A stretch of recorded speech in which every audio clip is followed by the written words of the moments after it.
नमस्कार,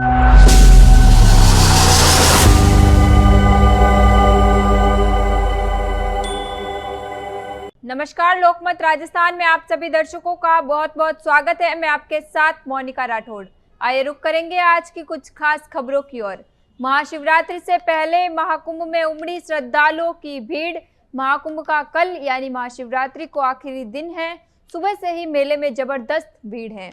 आसपास के जिलों से महाकुंभ में स्नान करने के लिए श्रद्धालु पहुंच रहे हैं। आपको बताते चले कि प्रयागराज शहर के सभी एंट्री पॉइंट पर जाम लगा है। पुलिस धीरे धीरे वाहनों को निकाल रही है। भीड़ को देखते हुए प्रशासन ने आज शाम 6 बजे से प्रयागराज को नो व्हीकल जोन घोषित कर दिया है। शाम से कोई भी वाहन शहर में एंट्री नहीं कर पाएंगे। वहीं मेला क्षेत्र शाम 4 बजे से नो व्हीकल जोन हो जाएगा। हालांकि भीड़ को देखते हुए मंगलवार सुबह से ही प्रयागराज पहुंचने वाली गाड़ियों को संगम से 10 किलोमीटर पहले पार्किंग में रोका जा रहा है। विधानसभा गेट पर निलंबित विधायकों तथा सुरक्षा कर्मियों के बीच धक्का मुक्की। धरने में अशोक गहलोत व सचिन पायलट साथ बैठे। डोटासरा बोले, मैं कोई गाजर मूली नहीं जो तोड़कर खा जाओगे।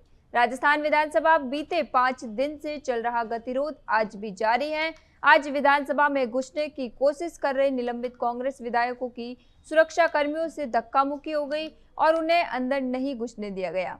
वहीं सदन के भीतर प्रश्नकाल की कार्यवाही जारी है और कांग्रेस ने बाइकआउट किया है। वहीं पूर्व सीएम अशोक गहलोत ने ये कहा है कि स्पीकर का व्यवहार हैरान करने वाला है। वे ये ना भूले कि उनका चयन निर्विरोध हुआ है। कांग्रेस विधायकों ने करीब 1 घंटे तक धरना प्रदर्शन किया।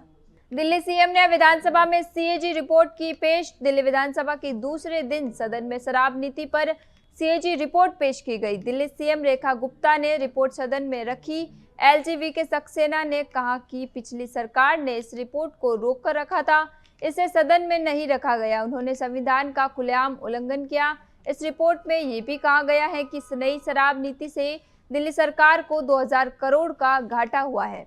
पॉलिसी कमजोर थी और लाइसेंस प्रक्रिया में गड़बड़ी हुई। इससे पहले सदन में विपक्षी पार्टी आप ने सीएम हाउस में भगत सिंह और अंबेडकर की तस्वीरों के मुद्दे पर हंगामा किया। एलजीवी के सक्सेना जब भाषण दे रहे थे तब आप विधायकों ने मोदी की नारेबाजी की। इसके बाद नेता प्रतिपक्ष आतिशी समेत 12 आप विधायकों को पूरे दिन के लिए सस्पेंड कर दिया गया। कांग्रेस अध्यक्ष मल्लिकार्जुन खड़गे ने लगाया मोदी सरकार पर गंभीर आरोप। बोले, एससी, एसटी, ओबीसी और मुस्लिमों को दी जाने वाली स्कॉलरशिप छीन ली गई। कांग्रेस अध्यक्ष ने सवाल उठाया कि अगर कमजोर वर्गों के छात्रों को उचित समर्थन नहीं मिलेगा तो देश में युवाओं के लिए नौकरियां कैसे पैदा होगी। कांग्रेस अध्यक्ष मल्लिकार्जुन खड़गे ने भारतीय जनता पार्टी पर आरोप लगाया कि वह व्यवस्थित रूप से अनुसूचित जाति, अनुसूचित जनजाति, अन्य पिछड़ा वर्ग और अल्पसंख्यक समुदायों के छात्रों के लिए दी जाने वाली स्कॉलरशिप को कम कर रही है। उनका कहना है कि मोदी सरकार के कदमों से हाशिए पर मौजूद युवाओं के लिए शिक्षा के अवसरों पर गंभीर असर पड़ा है। राजस्थान के 7 जिलों में महाशिवरात्रि के बाद बारिश व आंधी का अलर्ट। 3 डिग्री तक बढ़ा दिन का तापमान। धूप में तपिश। राजस्थान में आज से तापमान में बढ़ोतरी होगी और दिन में गर्मी बढ़ेगी। अगले 24 से 28 घंटे के दौरान तापमान में 2 से 4 डिग्री सेल्सियस तक बढ़ोतरी होने का अनुमान है। हालांकि महाशिवरात्रि के अगले दिन से एक नया पश्चिमी विक्षोभ सक्रिय होगा। इस कारण 7 जिलों में बादल छाने, आंधी चलने और कहीं कहीं बारिश होने की भी संभावना बताई जा रही है। अलवर, सीकर, कोटा, जोधपुर, चूरू, गंगानगर, नागौर, फतेहपुर, दौसा, करौली, अजमेर और जयपुर में दिन के तापमान में 1 से लेकर 3 डिग्री सेल्सियस तक बढ़ोतरी हुई है। राजस्थान में खाद्य सुरक्षा के आवेदन को लेकर लोग हो रहे परेशान। जरूरतमंद काट रहे चक्कर।